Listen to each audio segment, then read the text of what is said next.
जैसे एक बार एक कुएं में एक व्यक्ति गिरा तो इतने नीचे गिरा, उसको देख के दूसरे व्यक्ति देखा कि एक व्यक्ति कुएं में गिर रहा है, तो दौड़ दौड़ के जाके उस कुएं में कूद गए। तो उस एक तो पहले गिरा और दूसरी बार फिर दूसरे गिरा, तो तीसरे व्यक्ति ने देखा कि यहाँ पे 2 कुएं में गिरा है, लेकिन किस लिए गिरा उनको तो पता नहीं। एक तो धोखे से गिर गया, एक बचाने के लिए उसमें कूदे, है ना। लेकिन दिखने में क्या लगता है कि दोनों गिरा।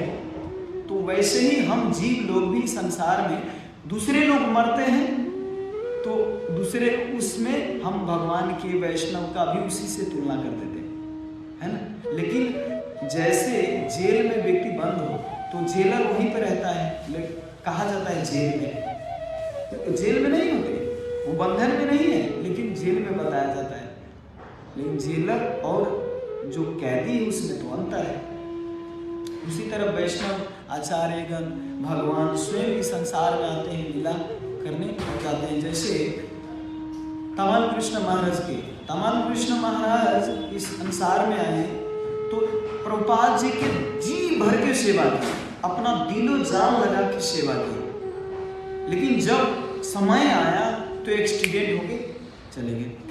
और बाहर से देखने में सोचने में लगता है, अरे एक वैष्णव का जो भगवान का सेवा करता है उसका भी ऐसा एक्सीडेंट हो गया, मरा हाथ होके चले गए, ऐसा कैसे हो सकता है।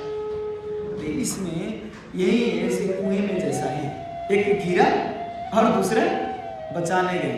इसी तरह इस संसार में बहुत सारे जीव फंसे हैं, लेकिन उसको बचाने के लिए वैष्णव आचार्य हो सके 20, मतलब कोई अगर 20 देके मारे वैष्णव तो वो भी एक लीला है ना।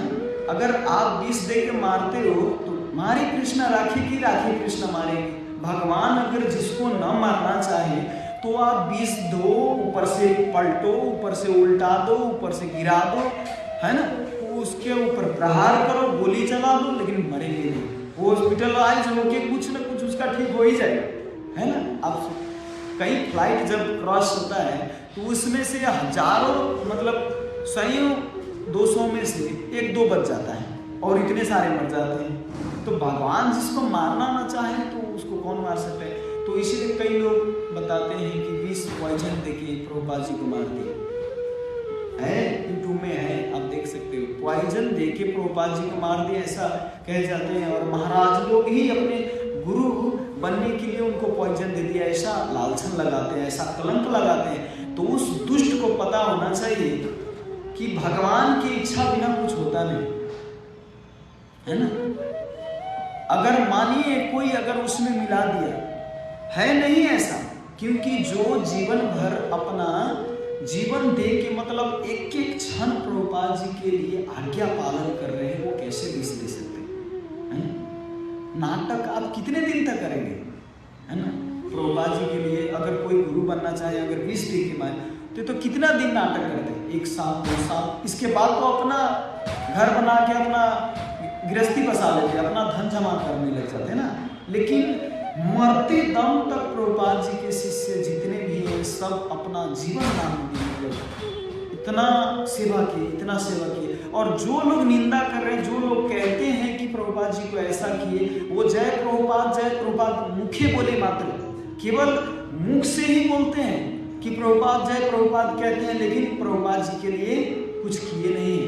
तो वास्तविक शिष्य तो वो है जो प्रभुपाद जी के लिए दिलो जान लगा के मतलब सेवा कर रहे हैं, अपने शरीर के प्रवाह न करके सेवा कर रहे हैं। तो वास्तविक शिष्य तो वो है।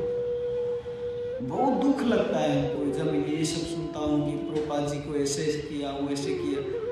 अरे प्रभुपाद जी परमहंस थे, प्रभुपाद जी के ऊपर लालछन लगाना, उनके शिष्य पर लालछन लगाना, ये बहुत बड़ी निंदा है और ये बड़ी अपराध है।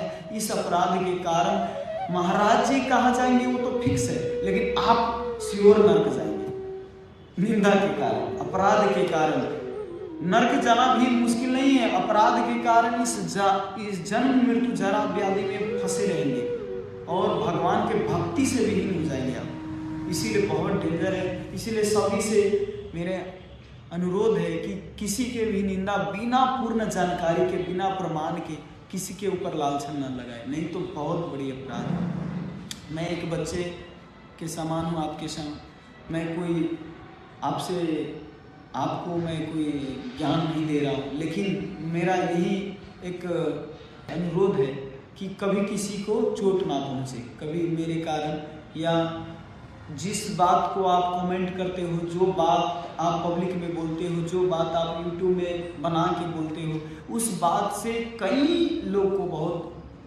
इफेक्ट करता है और भक्ति के लिए ये बाधक